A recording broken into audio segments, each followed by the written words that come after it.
За катакана 5 дугаар хичээл. За 5 дугаар хичээл дээр энийг нэгний үсгүүд хана.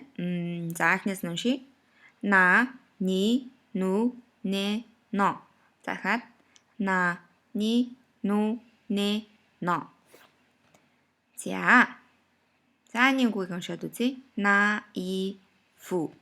Буюу хутаг гэсэн үг хана. Knife. За энэ өнөөдөр үтсэн на үсэг юм байна те. За энэ 5 их шиг дээр үтсэн и үсэг. За дараагийнх нь ни үсэг байна те өнөөдөр үтсэн. За энэ жижиг юу? За энэ уртаар дуудана гэж байна. За сүү үсэг бүгдээр үтсэн байгаа те. Тэгэхээр юу гэж унших нь? News. За жижиг юу болохоор энийг news гэж уншихгүй те. News. За мэдээ гэсэн үг байна. За дараагийнх нь нэ үсэг те өнөөдөр үтсэн. Ку та и. За necktie буюу занга. Necktie гэсэн үг байна. За дараагийн үг. За өнөөдөр үтсэн но үсэг. За уртаар дуудана гэсэн үг те. Энэ хөндлөн зэрэг маань бол тэгээд то үсэг. Тог үтсэн байгаа те. Ното. Ното буюу дэвтэр гэдэг үг байна.